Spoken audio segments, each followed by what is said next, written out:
18 কোটির দামি পাথিরানা নয়, বাংলার পেস বোলিং জাদুকর ফিজকেই শুরুর একাদশে খেলাবে কলকাতা। অন্তত ফর্ম, পরিসংখ্যান, টিম কম্বিনেশনের হিসাব তাই বলে।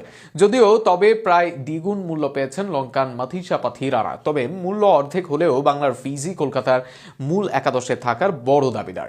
কিভাবে সেই হিসেব নিয়ে বিস্তারিত থাকছে প্রতিবেদনে। হাতে 5 কোটি 40 লক্ষ টাকা, 5 কোটি 20 লাখ পর্যন্ত ফিজের জন্য লড়াই করে দিল্লি ক্যাপিটালস। একাধিক মৌসুমে ক্যাপিটালসের ডেরাই খেলেন ফিজ, অন্য ফ্রাঞ্চাইজি লিগেও ক্যাপিটালসের দলে খেলে করেন পারফর্ম, তাই তার দিকে নজর ছিল দলটির। তবে লড়াইটা শুরু করেন এর আগে ফিজের খেলা দল চেন্নাই সুপার কিংস। কিন্তু এই দুইজনের থেকেই ফিজকে কেড়ে নেয় কলকাতা। পার্সে টাকা কম থাকায় মূল্য বাড়েনি আর বেশি, নতুবা আরো কয়েক কোটি যে পেতেন ফিজ, সেটা সবার আগ্রহেই প্রমাণিত হয়েছে। সে দামে না পেলেও দামি খেলোয়াড়দের চেয়ে এগিয়ে থাকবেন ফিজ। কলকাতার একাদশে পেসারদের সুযোগ পাওয়ার দৌড়ে পাথিরানার চেয়ে প্রাধান্য থাকবে ফিজের। অন্তত ফর্ম, দলের চাওয়া ও পরিসংখ্যান সেটাই বলে। আন্তর্জাতিক ক্রিকেটে 2025 সালে 3 ম্যাচ খেলেছেন মাত্র, 12 ওভার বোলিং করে উইকেট পেয়েছেন মাত্র একটি। Bowling economy 8.67। সে উইকেট পেয়েছেন জিম্বাবুয়ের বিপক্ষে, যেখানে রান দিয়েছেন মোট 40। বর্তমানে শ্রীলঙ্কা দলের একাদশে জায়গা হারিয়েছেন। আন্তর্জাতিক মঞ্চে এখন আর নিয়মিত নন পাথিরানা। গত মৌসুমে চেন্নাইয়ের হয়ে পাথিরানা রান দিয়েছেন 10-এর বেশি ইকোনমিতে, যে কারণে তাকে ছেড়েও দেয় ফ্রাঞ্চাইজিটি। আইএলের সর্বশেষ ম্যাচে 19 রানে 3 উইকেট পাওয়ায় দাম ওঠে তার। অথচ এর আগে 3 ম্যাচ খেলে মাত্র 1 উইকেট পান পাথিরানা।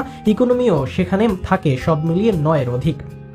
অথচ এখানে সব দিক দিয়েই পাথিরানার চেয়ে এগিয়ে ফিজ। আইএলএ পাথিরানার সমান ম্যাচ খেলে 6 উইকেট পেয়েছেন, সেরা উইকেট সংগ্রাহকের তালিকায়ও আছেন। বোলিং অ্যাভারেজেও আইএলএর চেয়ে এগিয়ে আছেন পাথিরানার থেকে। অন্য দুই জায়গায় ফিজের কাছাকাছিও নেই পাথিরানা। গত আইপিএলে 3 ম্যাচ খেলে 8-এর কম ইকোনমিতে নেন 4 উইকেট। ওভারঅল ইকোনমি ও উইকেট টেকিং রেশিও ভালো পাথিরানার থেকে। এবছর আন্তর্জাতিক মঞ্চে 20 ম্যাচে 6 ইকোনমিতে নেন 26 উইকেট, অর্থাৎ সবখানেই ফিজ এগিয়ে পাথিরানার থেকে।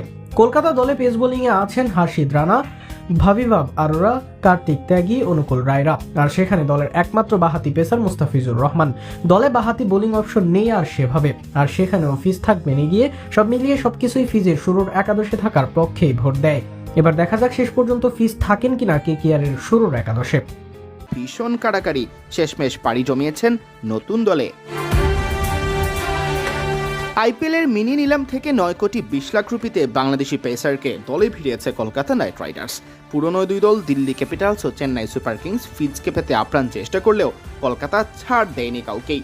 মূলত শুরুটা হয় দিল্লি চেন্নাই লড়াই দিয়ে। এক পর্যায়ে দিল্লি হাল ছেড়ে দিলে যোগ দেয় কলকাতা।